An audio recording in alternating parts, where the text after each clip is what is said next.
인생 전략을 위한 전쟁 이야기. 안개완 지음. 출판사 유노북스. 절대 강자도 절대 약자도 없다. 다윗과 골리앗의 싸움. 기원전 천년경. 기원전 11세기 어느 날, 바다의 사람들이라 불리던 블레셋인이 지중해 동부 지역에 침입했다. 그들은 북방에서 내려온 도리신의 침공을 피해 남쪽으로 피난하는 중이었었다. 그들 중 일부가 팔레스타인 지역에 상륙했고, 그곳에 살던 민족들과 전쟁을 벌였다. 블레셋인은 유다에 속한 엘라 골짜기로 들어와 진을 치게 된다. 지도자 사울과 이스라엘 사람은 이를 막기 위해 반대편 계곡으로 집결해 대치하기 시작했다. 대치가 계속되었지만 어느 편도 계곡을 넘어 상대편을 공략하지 못했다. 그렇게 한다면 공격 측에서 상당한 병력 손실이 예상되었기 때문이었다. 오랜 시간이 흐른 후 블레셋 측에서 한 전사가 나와 싸움을 도두기 시작했다. 골리앗이라 불리는 이였다. 그는 키가 2미터가 넘었고 민을 갑옷을 입고 머리엔 투구를 썼다. 어깨에 던지는 창을 메고 손에 긴 창을 들었다. 그 앞에는 방패를 든 보조병이 함께하고 있었다. 사울과 이스라엘 군대는 골리앗의 위세에 눌려 감히 아무도 나서려 하지 않았다. 이때 전투에 참전한 형들에게 식사를 나르러 다윗이라는 소년이 왔다. 그는 적진에서 골리앗이 소리치고 있는데도 아무도 나서지 않는 것에 의문이 들었다. 그래서 사울에게 나아가 자신이 전투에 나서겠다 말했다. 사울은 이렇게 말렸다. 너는 양을 치는 소년이 아니더냐? 네가 어찌 저런 용사와 싸우겠다는 거냐? 하지만 소년 다윗은 자신이 양을 치며 갈고 닦은 실력이 있으니 믿어보라 말하였다. 사울은 마지못해 싸움을 허락하면서 자신이 입던 투구와 갑옷을 건넸는데, 다윗은 몸에 맞지 않는다며 사양하고는 막대기 하나를 들고 골리앗과 맞서기에 나섰다. 과연 그 결과는 어떻게 되었을까? 다윗은 엄청난 속도로 물매를 돌려 골리앗의 이마에 명중시키고는 현장에서 기절시켜 버렸다. 그리고 달려가 골리앗의 칼을 빼앗아 목을 자르고는 전리품을 갖고 돌아온 것이다. 그러자 블레셋 군대는 사기가 떨어져 도망치기 바빴고, 사울의 군대는 이를 쫓아가 수많은 적병을 베거나 포로로 삼게 되었다. 이는 구약 성경 사무엘상 17장에 실리는 다윗의 등장 이야기다. 흔히 다윗과 골리앗은 거대하고 힘 있는 자를 이기는 다윗의 용기를 칭찬하는 내용으로 알려져 있다. 골리앗은 계란으로 바위치기처럼 전혀 이길 수 없는 상대인데, 다윗이 용기가 많아 이겼다는 것으로 말이다. 아니면 하나님을 섬기는 다윗을 성령이 도와주어서 불가능을 가능케 했다고 말이다. 허나 다윗은 이미 알고 있었다. 골리앗과 자신은 처한 입장이 달라 맘먹은 대로 싸우면 충분히 이길 수 있다고 말이다. 고대는 세 가지 병종이 있었다. 첫 번째는 가장 많은 수를 차지한 보병이다. 이들은 갑옷으로 중무장하고 던지는 창과 찌르는 창, 그리고 짧은 칼을 들었다. 싸움이 벌어지면 방패를 앞세우고 집단 대형으로 전투에 임했다. 두 번째는 기병이다. 전차를 타거나 말을 타고 적을 혼란시키거나 패주하는 적을 쫓아가는 역할을 했다. 세 번째는 발사병이다. 그들은 활을 쏘는 궁수와 돌을 던지는 투석병으로 구성되어 있다. 이들은 가벼운 갑옷을 입고 보병 뒤에 숨어 상대편을 공격한다. 보병, 기병, 발사병과 같은 세 병종은 가위가위보 같이 물리고 물리는 관계에 있다. 창을 든 보병은 말을 타고 전진하는 기병에 강했다.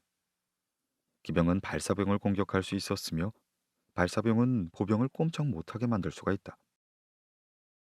다윗이 군인이라면 투석병이고 물레를 돌려 적을 공격하는 임무를 맡는다. 이는 엄청난 훈련을 필요로 했지만 그 힘은 강력하다 할 수 있다. 35m 거리에서 초속 34m로 돌을 쏘아 적의 이마를 맞출 수가 있는 것이다. 그런 상황에서 엄청난 갑옷과 장비를 착용한 골리앗은 움직일 수 없는 목표물과 같다. 골리앗이 내게로 오라 라고 외친 것처럼 그런 적이 다가오지 않으면 싸움을 할 수 없다. 만약 골리앗이 원하는 대로 싸움을 했다면 당연히 승리는 골리앗의 차지였다. 하지만 다윗은 상대가 원하는 싸움을 할 생각이 전혀 없었다. 가까이 접근할 필요도 없이 적당한 거리에서 적의 급수만 공격하면 결과는 끝이었다. 어쩌면 이러한 상황을 인식하지 못한 골리앗의 잘못이 매우 크다 볼 수 있다. 성령이 도와줘서 어쩌다 운이 좋아서 다시 이긴 것이 아니다. 계곡을 사이에 두고 두 부대가 대치하는 상황, 적은 아군보다 보병이 강력하다. 이럴 때 투석병과 군병의 역할이 매우 중요하게 되는 것이다. 넓은 평원에서는 보병과 강력한 기병대의 역할이 가장 컸지만 계곡이 있으면 그 이야기는 전혀 달라진다. 때문에 투석병이었던 다윗은 골리앗을 물리칠 수 있게 된 것이다. 삶이란 다른 이들과의 경쟁의 연속이다. 어떤 때는 만만해 보이는 상대를 만나고 또 어떤 때는 강력한 이와 겨루어야 한다. 이때 겉모습만 보고는 상대가 강하다고 짐작하고는 지레 위축될 필요가 없다. 약해 보인다고 해도 약자가 아니고 강해 보인다고 해도 강자가 아니다. 누구나 상대를 이길 강점이 있고 적을 물리칠 묘책을 찾아낼 수 있다. 자신에게 주어진 적절한 상황을 잘 이용하고 강점을 잘 활용한다면 승리의 기회는 얼마든지 찾아오는 법이다. 저는 이미 아버지의 양을 지킬 때 사자나 곰이 와서 양떼에게서 새끼를 죽이려고 하면 그것을 능히 쫓아낸 경험이 있나이다. 다윗.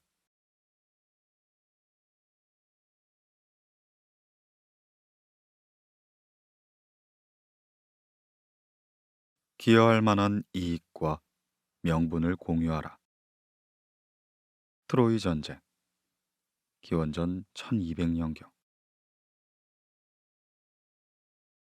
노래하소서 여신이여, 펠레우스의 아들 아킬레우스의 분노를 아카이아 족에게 헤아릴 수 없는 많은 고통을 가져다 주었으며 숱한 영웅들의 고센 혼백들을 하데스에게 보내고 그들 자신들은 개들과 온갖 새들의 먹이가 되게 한 그 잔혹한 분노를 인간의 왕인 아트레우스의 아들과 고귀한 아킬레우스가 처음에 서로를 다투고 갈라선 그날부터 이렇듯 제우스의 뜻은 이루어졌도다.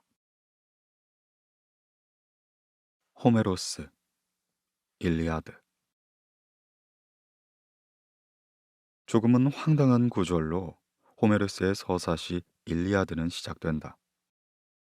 당시에 일리온이라 불리던 트로이에서 여인 하나를 두고 대장 아가멤논과 영웅 아킬레우스가 서로 갖겠다고 다투는 이야기로 말이다. 15,693행이나 되는 길고 긴 이 서사시는 이날부터 트로이의 왕자 헥토르의 장례식까지 단 열흘간의 이야기가 전개된다.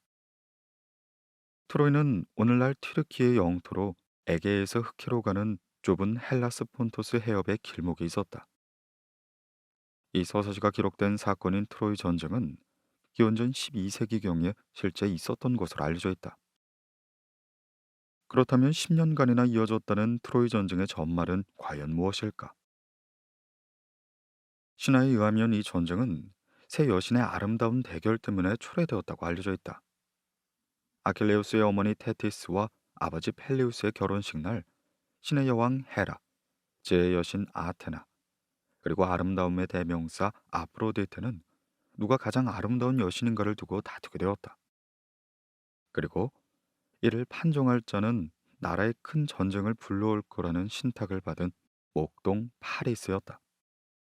그는 아프로디테가 가장 아름다운 여신이라고 판정했다. 이에 아프로디테는 파리스에게 사랑의 선물, 즉 아름다운 여인을 주는데 그녀 이름이 바로 헬레네였다.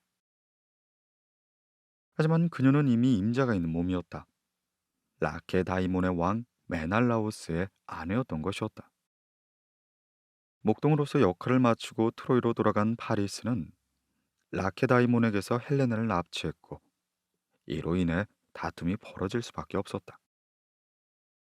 이것이 아가멤논을 대장으로 한 아카이아족과 트로이 간의 전쟁이 시작이 된다. 헬라스의 패권을 노리던 아가멤논은 헬레네 납치 사건을 기회로 삼아선 전 지역의 원정대를 꾸리도록 요청했다. 그 결과 1200여 척이나 되는 대군이 편성되게 되었다. 현명한 오디세우스도 영웅 아킬레우스도 이 전쟁에 나가기 싫어 꾀를 부려봤지만 어머니 테티스 여신은 아킬레우스의 미래를 알면서도 전쟁에 참가하도록 독려하게 된다. 전쟁에 나가면 죽을 테지만 그럼으로써 세상의 영웅으로 자리매김할 것이라는 말과 함께였다. 아가멤논을 대장으로 트로이에 도착한 아카이아족은 첫 돌격에서 아폴론 신전을 약탈하게 된다. 그리고 여기서 얻은 전리품을 두고 대장 아가멤논과 영웅 아킬레스 간의 다툼이 생겨났다. 서사시 일리아드는 여기서 시작이 된다.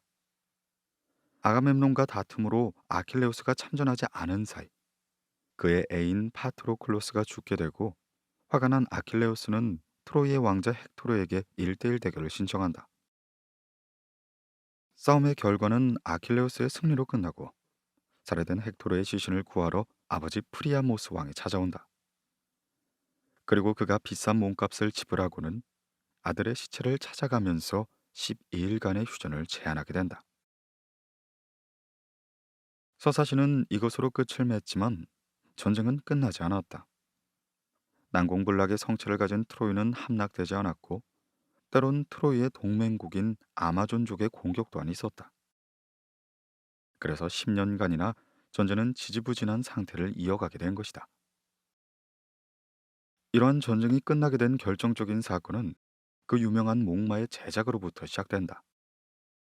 꾀돌이로 불리는 오디세우스의 제안으로 목마가 제작되었는데 아카이아족은 해안에 숨은 다음 작전을 진행했다. 해변에 서 있는 목마를 발견한 트로이에서는 이것을 승전의 선물로 받아들이고는 성내로 끌어들이게 된다. 그리고 승리의 기쁨의 축제를 벌이고 술에 취해 잠에 들어버린 것이다. 깊은 밤 목마에서 나온 아카이아족 사람들에 의해 불태워진 트로이. 신체 중 유일한 한 곳만이 약점이라던 아킬레우스는 혼전 중에 발 뒤꿈치에 화살을 맞아 죽을 운명이었다. 장장 10년에 걸쳐 일어났다는 트로이 전쟁이 여인 한 명 때문에 벌어졌다는 걸 과연 믿을 수가 있을까? 대부분의 전쟁은 이익이 있는가 아닌가에 따라 수행 가능성이 정해진다. 이 트로이라는 지역은 에게해와 흑해를 연결하는 전략적으로 중요한 지점이 있었다.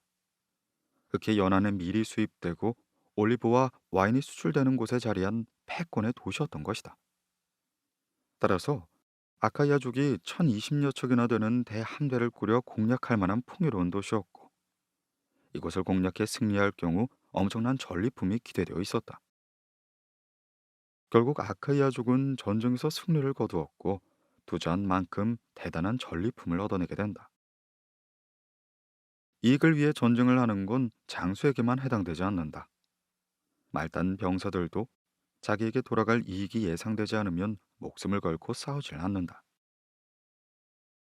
회사에서 사장은 직원들이 주인의식을 가지길 바란다. 하지만 그 직원 또한 자기에게 월급 외에 돌아올 이익이 없다면 수동적일 수밖에 없다. 성공하고자 하는 리더라면 다가올 기회를 포착하고 여기서 나오는 이익을 적극적으로 공유하겠다는 의지를 보여야 하는 것이다. 그래야만 모두가 도움이 되도록 이바지할 수가 있는 것이다.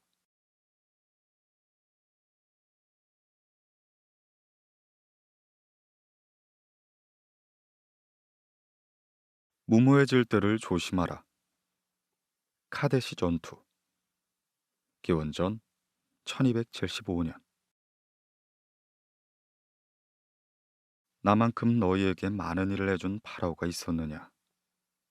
나는 전쟁터에서 너희를 믿어도 된다고 생각했다. 그러나 너희는 모두 비겁하게 행동했다. 너희들의 죄는 감히 헤아릴 수 없을 정도로 거대하단 말이다. 람세스 2세. 고대는 말을 타고 전투하는 게 쉽지 않은 일이었다.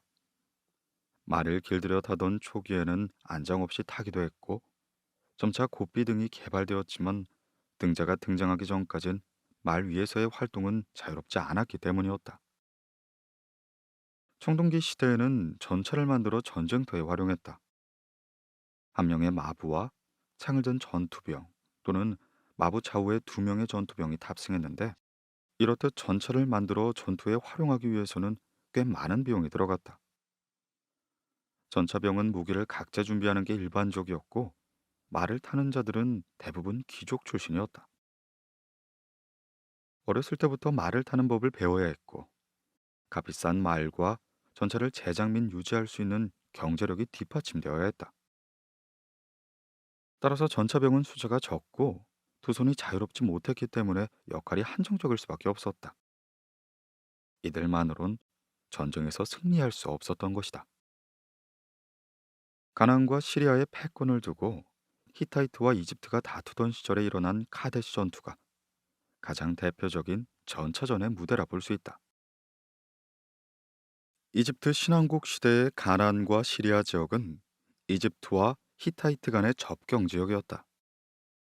이집트의 투트모세 3세는 메기도 전투에서 가데시 및 그의 동맹국들을 복종시켰고 가나안과 시리아 지역을 장악하게 된다. 하지만 아멘호테프 4세와 투탕카멘 등의 치세를 거치면서 이집트의 영역은 점점 줄어들게 된 것이다. 카데시는 히타이트가 점령했고 아무르는 히타이트의 동맹국이 되었다. 이집트에서는 람세스 2세, 히타이트에서는 무아탈리 2세 시절 아무르가 히타이트에서 벗어나 다시 이집트와 동맹을 맺는 사건이 벌어졌다. 이에 무아탈리 2세는 크게 화를 내며 아무르를 정벌하기 위한 군사행동을 준비하게 된다. 람세스 2세 역시 히타이트를 격파할 좋은 기회로 여기고는 히타이트를 공격하기 위해 진격하게 된다. 이때 히타이트군은 보병 4만 명과 전차 3,700여 대, 용병 1만 1,000명이었고 이집트군은 보병 1만 6천 명에 전차 2천여 대, 용병 4천 명으로 이루어져 있다. 히타이트군이 2배 이상의 전력을 동원한 셈이다. 람세스 2세 이집트군은 아문, 라, 세트, 프타라는 4개 부대로 이루어져 있다. 람세스 2세가 선두에서 전방의 상황을 살피며 전진했고 그 뒤를 이어 아문 부대와 라 부대, 세트 부대와 푸타 부대가 간격이 크게 벌어진 채로 따랐다. 이때 이동을 서두르다 보니 부대 사이의 간격이 너무나도 벌어져 있어 서로의 상황을 알 수 없을 정도였다. 그러다 이집트의 척후병들이 히타이트군 몇 명을 잡아왔는데 그들로부터 상황이 크게 잘못되었음을 알게 된다. 히타이트군은 카데시 주변에 매복하고는 이집트를 공격할 계획이었던 것이었다. 히타이트군은 성체 북쪽의 군대를 매복시키고 있었기에 람세스 2세로서는 성체에 가려져 있는 히타이트군의 존재는 알아차기가 힘들었던 것이다. 람세스는 뒤따르는 부대들에게 적의 공격을 경고하고 방어 준비를 시키며 세트와 푸타 부대를 급히 합류시켜야 했지만 때는 이미 너무 늦은 후였다. 오론테스 강을 건너는 라 부대 앞에 히타이트의 전차 부대가 크게 회전하며 마침내 그 모습을 드러내고 있었다. 이집트군의 4개의 부대는 서로 연결되지 않았기 때문에 그들의 전력은 히타이트군에 미치질 못했다. 더구나 라 부대는 방심한 상태로 강을 건너는 도중에 습격당했기 때문에 히타이트군의 공격에 버티지 못하고 그대로 괴멸해버리고 말았다. 히타이트군은 이어서 선두인 아문 부대를 공격하고 아문 부대 역시 괴멸하고 만다. 이 전투의 결과 이집트군은 본국으로 철수해야만 했다. 히타이트군은 이에 질세라 이집트가 영유하던 우피를 점령하기 시작했고 이집트의 동맹국이었던 아무를 약탈하고는 자기 편으로 만들기 시작했다. 이로써 시리아 지역은 히타이트의 패권 지역이 되었고 이집트에게 남은 건 가나안뿐이었다. 이후 두 나라 사이엔 평화 조약이 맺어져 국경이 정해지게 됐지만 이는 확실히 이집트의 패배가 분명했다. 람세스는 병력 규모가 열세였는데도 자신의 용맹만을 믿고 앞서 나갔다. 더구나 전차나 보병 부대가 협력해서 적을 공략해야 했음에도 부하들이 그를 제대로 뒤따르지 못한 것이다. 람세스가 자신의 용맹만 과시하며 부하들이 잘 따르겠지 하는 안일하게 생각한 영향이 크다 볼 수 있다. 막강한 경쟁자가 자리 잡고 있는 시장에서 후발주자가 새 상품을 출시했을 때 막연히 잘 되겠지 하는 생각은 매우 위험하다 볼 수 있다.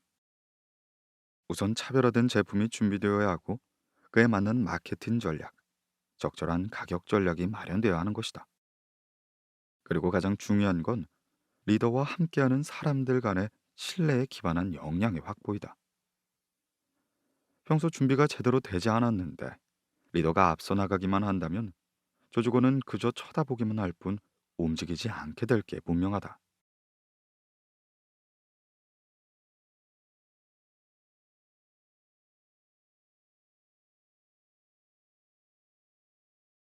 치밀한 전략은 열쇠도 뒤집는다. 마라톤 전투, 기원전 490년. 이 무덤 속에 에우리 포리온의 아들 아테네인이 누워있네. 마라톤의 숲과 거기에 진군한 페르시아의 군대가 그의 용기를 증언하리라. 파우사니아스, 2세기 그리스인 여행가. 이오니아 지역에서 반란이 일어났다는 소식을 들은 페르시아의 다리우스 대왕은 크게 화를 내게 된다. 더구나 폴리스의 아테네가 군선 20척과 선원을 보내어 사르디스를 불태웠다는 이야기를 듣고는 즉시 응징하는 부대를 보낼 것을 명령했다. 이때가 기원전 492년이다. 하지만 처음 출발한 원정 부대는 폭풍으로 인해 함대의 절반을 상실하고 대장군 마리도니우스도 트라키아 일대에서 부상을 입어 원정이 중지되게 된다. 다음에 다리우스 대왕은 사절단을 그리스 각지에 보내 복중의 의미인 흙과 물을 바치란 요구를 했다. 이때 상당수의 폴리스는 이에 복종했지만 아테네와 스파르타는 이 사절단을 때리고 바위 틈으로 던져버려 항전의 의사를 내비치게 된다. 그렇게 해서 다시 꾸려진 페르시아 원정군이 에레트리아와 아테네를 목표로 출발하게 된 것이다. 페네키아 해군의 배에 올라탄 원정군은 로도스, 사모스, 낙소스를 거쳐 에우보니아 섬에 상륙한 뒤 7일 만에 에레트리아를 정복하고 아카나 반도를 목표로 향했다. 그해 9월 1일 페르시아군의 마라톤 평원에서 상륙한 것을 알게 된 아테네는 스파르타의 구원을 요청하는 사신 페이피데스를 보냈다. 장거리 달리기 경주자였던 그는 스파르타까지 며칠을 달려가 페르시아의 침략을 알렸으나 스파르타는 카르네이의 제전과 메세이나인의 반란을 제압한다는 구실로 참전을 미루게 된다. 어쩔 수 없이 아테네는 군대를 소집해 마라톤을 이동해서 헤라클레스 신전 근처에 진지를 구축하게 된다. 에레트리아를 지원하려 움직인 아테네 식민도시 지원병과 플라타이아인들 역시 마라톤에 합류했다. 이때 아테네군은 대다수가 중장 보병이었으며 그 수요는 9천 명이었고 여기에 플라타이아군 1,000명이 가세해 10,000명이 이르렀다. 아테네군 총지휘관은 칼리마코스였고 밀티아데스와 테미스토클레스, 아리스타데스 등이 지휘관으로 참전했다. 이에 상대하는 페르시아군이 2만 5천 명의 육군과 600척의 함대였다. 9월 11일 순번제로 운영했던 이날의 지휘관은 밀티아데스였다. 그는 페르시아군의 함대에 탄 숫자를 제외하고 마라톤에 상륙한 인원이 2만 명을 조금 넘을 것으로 예상했다. 1만 명인 아테네와 플레타이아 연합군보다 훨씬 많은 숫자였다. 이에 밀티아데스는 수가 적은 아군으로 페르시아군에 승리하기 위해 양익 포위 전략을 생각해낸다. 중앙은 약하게 하지만 좌익과 우익에 강한 부대를 배치해 적을 포위 섬멸하는 전략이었다. 우선 아테네군은 적의 부대와 전열의 길을 갖게 하기 위해 보통 8열로 이루는 방진을 4열로 줄이고 그만큼 좌우를 늘려 포진하게 했다. 플라타니아군은 좌익에 위치했다. 그렇게 드디어 아테네와 페르시아 양측은 바다를 끼고 포진하게 된다. 병력에서 위에 있었던 페르시아군은 중앙에 보병과 지휘관이 위치했고 좌익과 우익에는 궁병과 방패병으로 이루어진 일반 보병을 배치하게 된다. 전투가 시작되자 아테네군은 걸어서 전진하다 적과 200m 정도 남겨놓은 거리에서 뛰어가기 시작했다. 이는 페르시아군의 화살 공격을 피하기 위해서였다. 두 부대는 서로 맞붙기 시작했고 서로 강력하게 밀어붙였다. 처음에 중앙의 페르시아 정예 보병대가 아테네군의 얇은 중앙을 돌파하는 데 성공했다. 그러나 페르시아군은 지나치게 중앙을 밀어붙이려다가 우익에 있는 플라타이아와 좌익에 있는 아테네군에 무너져 내리게 된다. 아테네군의 좌익이 훨씬 정예병으로 이루어졌기 때문이었다. 이후 페르시아군의 좌익 또한 무너져 내렸고 그렇게 페르시아군은 아테네와 플라타이아군에 의해 포위되게 된다. 그리고 그 다음은 일방적인 사륙의 시간이었다. 살아남은 페르시아군은 전열이 붕괴한 채 후방의 습지 방향으로 도주하기 시작했고 이후 쫓아온 아테네군에 의해 무참하게 살해되게 된다. 이때 아테네군의 전사자는 192명이었고 페르시아군은 6,400여 명이 죽게 된다. 아테네인들은 아군 전사자의 시신을 모아 매장했는데 오늘날의 마라톤 평원에서 만날 수가 있다. 이후 전개된 이야기는 그 유명한 달리기 경주 마라톤과 관련이 있다. 잔여 병력을 실은 페르시아 함대가 아테네 쪽으로 방향을 돌려 떠나는 걸 본 아테네군이 이는 아테네를 우회 공격할 것이라 생각하고는 서둘러 군장을 해체하고 아테네로 달려가게 된다. 마라톤에서 아테네 부근 항구까지는 40여 킬로미터에 이른다. 이 먼 거리를 아테네군 전원이 달려갔다는 이야기다. 페르시아 함대가 순회온 곳을 돌아 아테네 부근에 도착할 무렵 아테네의 병사들은 다시 전투 대형을 구성할 수가 있었다. 그리고 이를 본 페르시아 함대는 작전을 포기하고는 철수할 수밖에 없었다. 아테네 연합군의 병력의 수는 열세했지만 페르시아 군에 비해 보병 전술이 앞서 있었다. 따라서 밀티아데스는 적의 움직임을 보고 적극적으로 달려가는 공세적 전술을 폈고 중앙보다 좌우익을 강하게 포진시켰다. 그리고 그 결과 적포위 섬멸이라는 압도적인 승전을 이끌어낼 수 있었던 것이다. 앞서 카데시 전투에서 람세스 파라오는 각 부대의 협력을 이끌어내지 못했다. 하지만 밀티아데스를 포함한 아테네 리더들은 평소에 시민군의 치열한 훈련을 통해 각 부대가 한 몸처럼 움직이는 체제를 준비할 수 있었던 것이다. 그리고 이것이 페르시아의 침입에 맞서 승리할 수 있는 원동력이 되었다. 이후 그리스의 밀집 보병 전술은 더욱더 연마되어 마케도니아로 이어졌고 알렉산드로스의 동방 원정에 결과를 낼 수 있었다.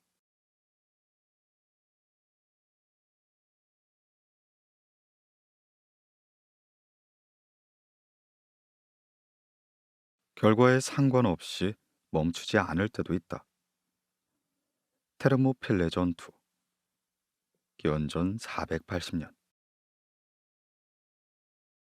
우리는 그리스를 위해 다 함께 싸웠고 다 함께 죽었나니 나그네여 스파르타에 가거든 이 말을 전해주오. 테르모필레에 세워진 묘비. 마라톤에서의 패배를 접한 페르시아의 다리우스는 아테네와 스파르타에 대한 응징이 아닌 그리스 전체를 제압할 생각으로 준비에 들어가기 시작했다. 하지만 이집트에서 반란이 일어나 그곳을 먼저 제압하기 위해 군사를 일으키게 되고 그 과정에서 다리우스는 결국 사망하고야 만다. 그 아들 크세르크세스는 우선 이집트를 격파하여 반란을 진압한 후 연기된 그리스 공격 계획을 다시 착수하기 시작했다. 기원전 480년 크세르크세스는 보병 180만 명, 기병 10만 기, 해군 50만 명, 함선 1200척에 달하는 대군을 편성한 뒤 무려 230만의 이례적인 대군단을 조직하였다. 1년 전인 기원전 481년 크세르크세스가 그리스의 도시들에게 사절단을 보내 복종의 의미로 흙과 물을 보내라 요구했지만 역시 아테나와 스파르타는 이에 응하지 않은 것이다. 결국 소아시아의 사르디스를 출발한 페르시아 대군은 베다릴루와 헬라스 폰토스 해협을 건너고 여름을 지나 테르모필레 지역을 지날 예정이었다. 그리고 이를 알게 된 그리스의 도시들은 연합군을 구성하여 스파르타의 레오니다스를 대장으로 이곳을 지키기로 결정한다. 그렇다면 왜 테르모필레였을까? 그곳은 협곡은 아니었지만 한쪽은 높은 산이 있고 한쪽은 바다가 있는 적은 수의 병력이 대군을 충분히 맞설 만한 지역이었던 것이다. 비록 페르시아가 엄청난 대군을 편성했지만 그리스의 연합군은 용맹을 발휘한다면 막아낼 수 있으리라 예상했다. 또한 아테네가 해군의 주요 국가가 되어 페르시아 해군을 맞서 싸우기로 한 것이다. 레오니다스가 이끄는 그리스 연합군은 대략 4천 명의 구매였다. 우리는 스파르타 전사 300명만이 테르모필레에서 싸웠다고 알려져 있지만 이는 영화 속의 이야기다. 실제로는 훨씬 많은 수의 전사가 참여했다. 스파르타 시민으로 구성된 전사가 300명이었고 그 호위병들과 1000명의 스파르타 외부 자유민이 있었고 펠로폰네스의 여러 도시가 전사를 보냈기 때문이다. 레오니다스는 행군 중 코린토스를 지나게 돼서 델포이 아폴론 신전에서 온 신탁을 받았다고 한다. 그 내용은 다음과 같다. 오 광활한 들판의 라케다이몬의 주민들이여, 그대들의 운명을 들을지어다. 그대들의 훌륭하고 위대한 도시가 페르세우스의 자손들에게 파괴되든지 아니면 헤라클레스의 혈통을 이어받은 왕이 죽어 라케다이몬의 전 주민이 애도하게 되리라. 신탁의 내용은 뻔한 결론이긴 하다. 페르세우스의 자손, 즉 페르시아에 의해 도시가 짓밟히든지 아니면 헤라클레스의 후손 스파르타의 왕이 죽을 것이란 내용이다. 그렇게 페르모필레에서 맞서게 된 크세르크세스의 페르시아군과 레오니다스의 그리스 연합군. 이 싸움의 결론은 잘 알려져 있다. 비록 적은 숫자이지만 레오니다스와 그리스군은 용감하게 잘 싸웠다. 그들의 가장 강력한 전술인 집단 보병 전술을 잘 활용해서 페르모필레의 좁은 지역을 잘 지켜냈던 것이다. 반면 페르시아 대군은 이곳에서 오래 지체하는 것이 매우 어려웠는데 이는 조달해야 할 엄청난 식량 때문이었다. 그래서 그들은 다른 수를 찾아냈는데 그것은 테르모필레를 우회하는 산길 통로였다. 결국 트라키아인 에피알테스라는 자입을 통해 우회로가 있다는 걸 알게 된 뒤 페르시아의 2만 명의 대군은 이곳으로 우회를 할 수 있었다. 그 결과 앞뒤로 페르시아군을 맞서 싸워 했었던 레오니다스와 그리스 연합군은 모두 장렬하게 전사하게 된다. 오늘날의 테르모필레는 최근 세워진 레오니다스 청동상 외엔 볼만할 것이 없다. 그곳은 페르시아 대군을 막아낼 수 있는 지형도 바다가 멀리 물러난 덕에 이제 좁은 길목도 아니다.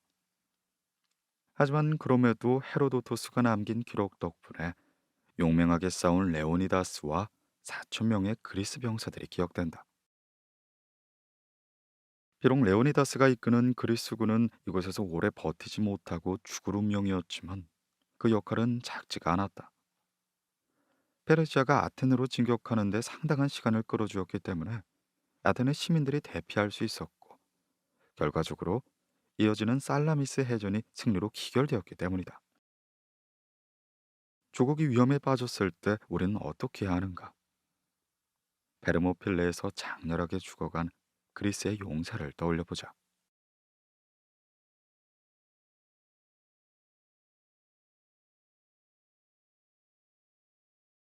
내 구역에서 싸워라. 살라미스 해전. 기원전 480년. 멀리 보시는 제우스께서는 그대에게 나무 성벽을 주실 것인지 이 나무 성벽만이 파괴되지 않고 그대와 그대의 자식들을 도와주게 되리라.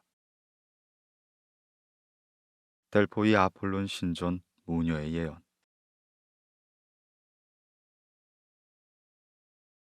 레오니다스와 그리스 연합군 4천여 명은 페르모필레 전투에서 수총 열세도 나름 잘 싸웠지만 결국 3일을 버티지 못하고 패배하게 된다. 이어 페르시아군은 빠른 속도로 남하를 냈다.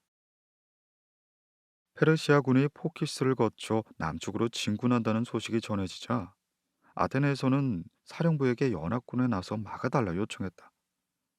하지만 스파르타와 펠로폰네소스는 이렇게 된다면 펠로폰네소스라도 지켜야 한다며 아테네 요청을 거부하게 된 것이다. 그리고 코린토스 지역의 성벽을 쌓고는 그곳을 지키려 준비를 하기 시작했다.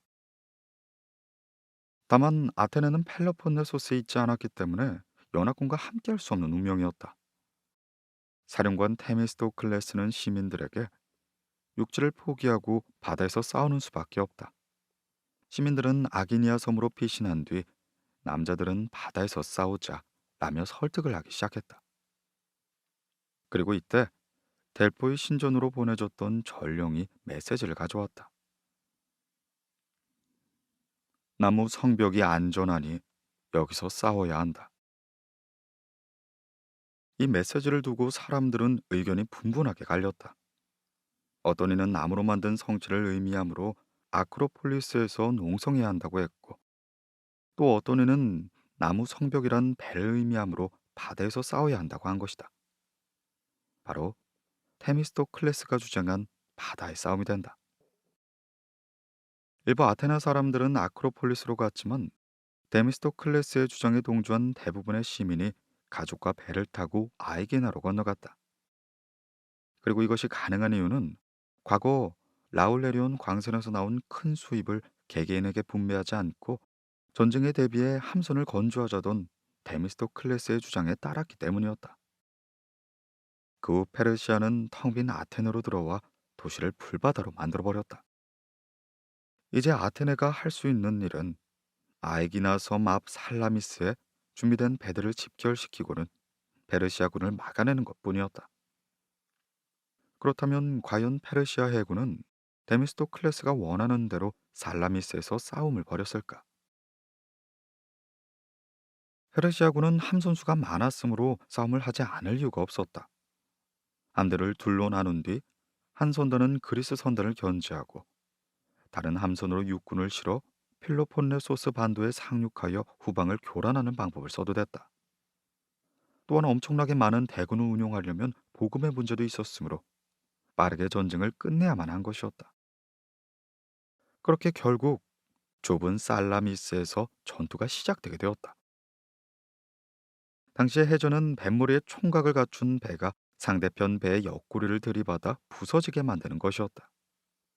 배가 깨지지 않더라도 충돌한 후 병사들이 상대편 배에 건너가 육지와 같이 각계 전투를 벌이는 방식이라 할 수 있다. 이렇듯 전세 초반부터는 그리스 연합군이 우위였다.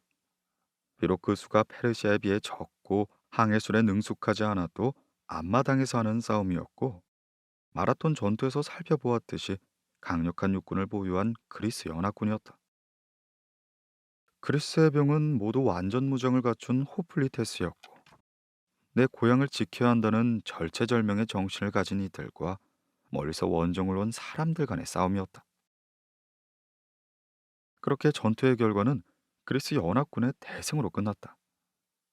비록 함대의 숫자가 적고 전투원도 많지 않았지만 좁은 해협에서 싸움은 전략이 승리하게 되고 모두가 혼연일체가 되어 적을 몰아내고자 하는 정신의 승리였다. 페르시아의 크세르크세스는 높은 언덕 위에 올라가 해전의 상황을 지켜보았다. 그러다 용맹하게 싸우는 배 한 척이 눈에 들어왔다. 신하들의 보고에 의하면 그 배의 주인은 할라카르소스의 지도자 아르테미스였다. 크세르크세스는 우왕좌왕하는 다른 배들을 보며 신하들에게 나의 남자들은 모두 여자가 되었고 나의 여자는 남자가 되었구나. 이라는 말을 전했다. 영화 300의 후속편인 제국의 부활에 그녀가 본격적으로 등장한다. 살라미스 해전에서 얻을 수 있는 교훈은 다음과 같다. 첫 번째는 전략적 사고의 중요성이다. 아테네는 페르시아군이 빨리 승리하고 싶어 한다는 걸 알고는 좁은 살라미스를 전쟁터로 선택했다. 두 번째는 지도자 테미스토클레스가 과감한 결단력과 지도력을 발휘하여 승리의 열쇠를 잡았다는 것이다. 세 번째는 미래를 대비한 자원의 효율적인 운용이었다. 전쟁 전 아테네는 리우리온 운강에서 막대한 돈이 생겼었다. 사람들은 이 돈을 나눠 가지자고 했지만 테미스토클레스는 미래를 대비하고 함선을 만들자고 주장했었다. 만약 함대가 미리 준비되지 않았다면 살라미스 해전 또한 없었다. 이러한 전략적 사고와 팀워크, 지도자의 역할, 자원의 효율적인 운용 등은 모든 조직에서 고려해야 할 요소가 된다.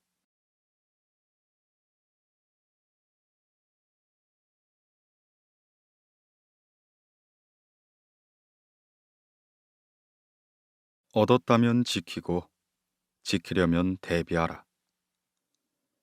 펠로폰네소스 전쟁, 기원전 431년부터 404년. 두 세력 간 전쟁이 필연적이었던 것은 아테네의 부상과 그에 따라 스파르타에 스며든 두려움 때문이었다. 투키디데스, 펠로폰네소스 전쟁사. 국제 정치학에 많이 사용되는 용어 중 투키니데스의 함정이 있다. 이는 신흥 강국이 부상하면 기존 강대국이 이를 견제하는 과정에서 전쟁이 일어날 수밖에 없음을 말하는데, 투키니데스가 펠로폰네스 전쟁사에서 남긴 말에 유래한다. 펠로폰네스 전쟁은 아테네를 맹주로 한 델로스 동맹과 스파르타 중심의 펠로폰네스 동맹이 30여 년간을 걸쳐 싸우게 된 전쟁이라 볼 수 있다.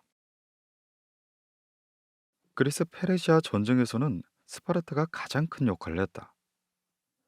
테르모필레에서 레오니다스와 시민들의 목숨을 바쳐 페르시아 대군에 맞섰고, 플라타니아 전투에선 마지막 남은 페르시아 육군을 물리쳤다. 비록 살라마스에서는 아테네 중심의 해군이 큰 역할을 했지만, 페르시아군에 맞서 그리스 전체를 지킨 것은 과연 스파르타의 리더십이라 볼 수 있었다. 그렇게 플라타니아 전투 이후 페르시아의 잔당을 몰아내는 과정에서 전쟁을 더 확대하고 싶지 않았던 스파르타는 그리스 동맹에서 탈퇴해버리고 만다. 남은 폴리스들은 아테네를 중심으로 새로운 동맹을 체결하게 되고, 그 본부를 델로스 섬에 두었기 때문에 델로스 동맹이라 불렸다. 스파르타의 강력한 군사력이 없어도 아테네는 계속적으로 페르시아의 세력을 몰아내는 데 성공했다. 그렇게 아테네의 전성기가 시작되었다. 델로스 동맹은 페르시아에 맞서는 군사적, 정치적 동맹이었지만, 동맹 도시 간의 무역이 활성화하는 경제 동맹이기도 했다. 이러한 일련의 과정에서 아테네는 해상 제국으로 발돋움할 수가 있었다. 확보된 통상로뿐만 아니라 동맹 도시에서 반강제적으로 거두어들인 공납금 또한 큰 도움이 된 것이다. 스파르타를 비롯한 폴리스들은 아테네의 독주에 신경을 쓰였지만 이를 제지할 수가 없었다. 상대방을 자극하지 않기 위해 30년 평화조약을 체결해 미봉책을 마련할 정도였을 말이다. 당시에 현명한 리더로 잘 알려진 페리클레스는 델로스 동맹을 이끌었기에 큰 분쟁 없이 잘 지낼 수가 있었다. 그의 탁월한 덕성에 의존하여 모두 긍정적인 결과물이 생겼기 때문이었다. 하지만 위급한 상황에서는 연설에 능한 성동자에 의해 휩쓸려 가거나 포퓰리즘을 추구하는 경향이 나타났었다. 시민들이 원한다는 명목으로 비이성적인 정치 행위가 벌어진 것이었다. 특히 페르클레스가 사망한 후 선동 정치는 극명하게 드러나게 된다. 그러던 기원전 432년, 코린토스 서쪽에 있는 케르키아에서 아테네의 구원 요청이 날아오게 된다. 이를 아테네가 돕게 되는데, 결국 아테네의 세력 확장이 두려웠던 코린토스와 그 동맹국 간의 해전이 벌어지게 된 것이다. 두 세력 간의 쟁투는 지루하게 이어졌다. 스파르타는 육군을 보내 아테네 주변 지역을 약탈했고, 아테네는 해군을 펠로폰네소스에 상륙시켜 그곳을 괴롭히게 된다. 이 전쟁에서 가장 치열한 전투는 시칠리아의 시라쿠사에서 있었다. 시라쿠사의 재물에 욕심이 났던 아테나 시민들이 원중의 참가자는 알키비아데스와 전쟁의 위험을 이야기하는 니키아스 중 알키비아데스의 손을 들어주게 된다. 전쟁으로 벌어질 부정적인 면보다 얻을 이익에 집중한 연설가의 선동에 넘어간 것이었다. 그렇게 해서 기원전 415년과 414년 사이 시라쿠사 정벌전이 벌어지게 된다. 스파르타 출신 지휘관 권림포스의 지도하에 시라쿠사는 강렬하게 저항했다. 결국 이 싸움에 참가한 아테네 동맹군 4만 명 중 살아남은 것은 겨우 7천 명뿐이었다. 이렇게 강력한 아테네 해군이 사라지자 델로스 동맹은 점점 쇠약해지기 시작했다. 이때를 노려 해군을 강한 스파르타의 승전이 이어지면서 전쟁은 결국 종결되게 된 것이다. 이 전쟁에 승리한 스파르타는 이후 승승장구했을까? 아니, 그건 결코 아니었다. 스파르타는 아테네가 보유했던 폴리스의 패권을 소나기에 거머쥐었으나 현실은 몸에 맞지 않는 옷을 입은 것과 같았다. 상업 활동을 해본 적도 없었고 내부의 노예를 통제하는 데 모든 역량을 쓰던 스파르타의 특성상 함대를 운영할 폴리스를 관리할 역량 또한 없었다. 이오니아 지방을 페르시아의 공격으로부터 지켜줄 역량 또한 없어서 최종적으로는 북쪽에서 세력을 키운 마케도니아가 이 모든 과실을 가져가게 되어버린다. 결국 승리하고도 손해를 본 스파르타 입장에서 보면 억울할 것 같지만 제대로 준비되지 못한 승리는 아무도 건질 것이 없다는 교훈을 주게 된다.